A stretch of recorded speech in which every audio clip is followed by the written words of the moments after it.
आज भारत देश का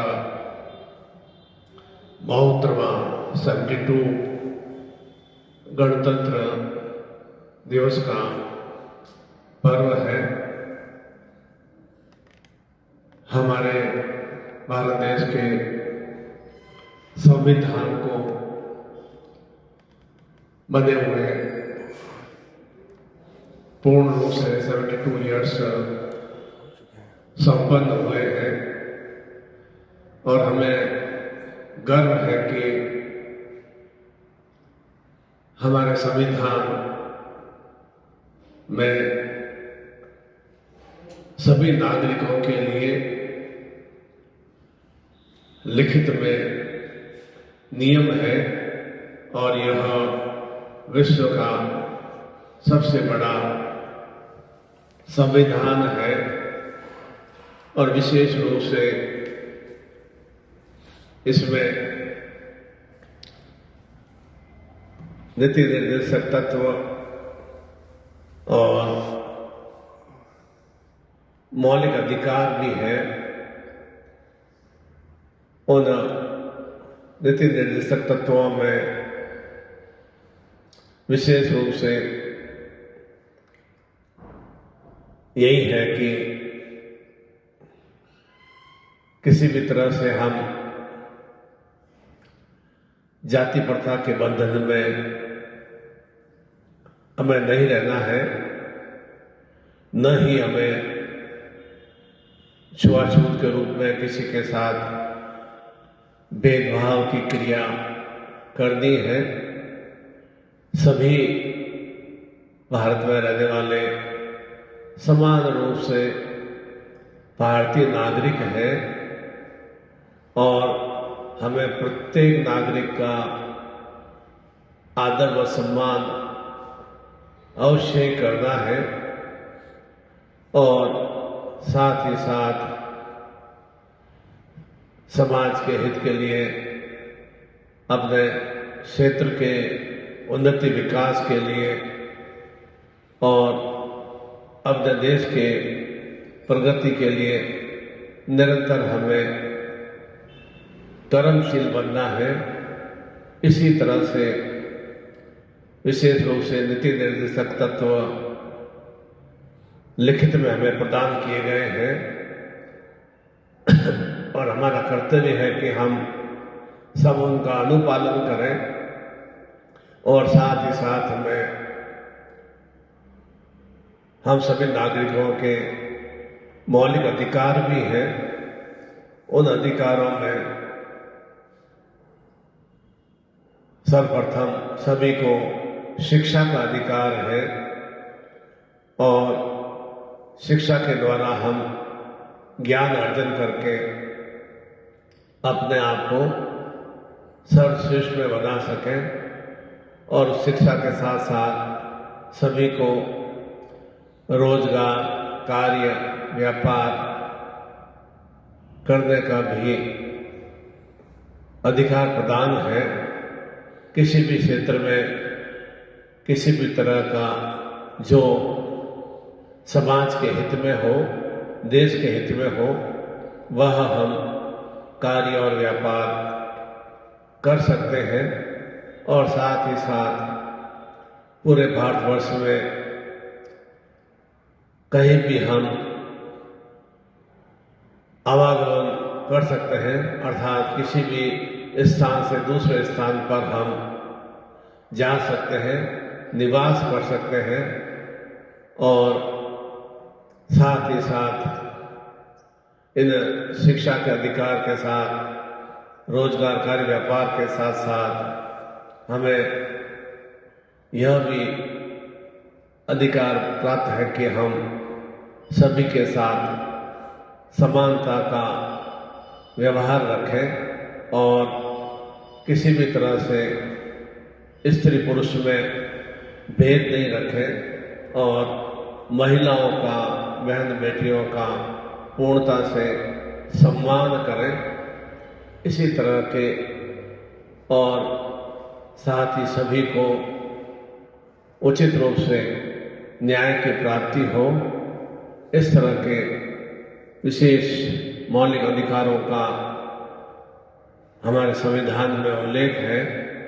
हमें अपने देश हित के लिए निरंतर कर्मशील होना चाहिए और साथ ही विशेष रूप से हम इसी देश की माटी से ही उत्पन्न हुए हैं। इसी देश में रहते हुए हम अभिवृद्धि को प्राप्त हो रहे हैं और यह देश हमें हर रूप से संरक्षण प्रदान कर रहा है। तो हमारा कर्तव्य है कि हम अपने भारत देश का सम्मान करें और इस भारत देश के गौरव को निरंतर आगे बढ़ाने के लिए प्रयास करें। ऐसा ही हम संकल्प के साथ निरंतर देशभक्ति के जज्बे से युक्त और देश हित के कार्य से युक्त निरंतर क्रियाशील रहेंगे तो स्वतः ही हमारा उद्भव और विकास होगा। और जब हमारा उद्भव और विकास होगा तो समाज हमारा विकसित होगा। समाज विकसित होगा तो हमारा क्षेत्र विकसित होगा और क्षेत्र विकसित होगा तो हमारा प्रदेश विकसित होगा और प्रदेश विकसित होगा तो हमारा देश समृद्धिशाली बन सकेगा। निश्चित रूप से हर रूप में प्रत्येक नागरिक का कर्तव्य है कि वह अपने देश के प्रति और देश के नागरिकों के प्रति सद्भावना बनाए रखें। और इस विशेष पर्व पर आप सभी को अनेकों शुभकामनाएं प्रदान करता हूं और निरंतर हम अपने भारतीय संविधान का सम्मान करें। अपने भारत देश का हम निरंतर सम्मान के साथ साथ उसे उच्चता की ओर क्रियाशील करने के लिए हम सभी का कर्तव्य भी है और अधिकार भी है। जय हिंद, भारत माता की जय, भारत माता की जय, भारत माता की जय। जय हिंद।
पानी में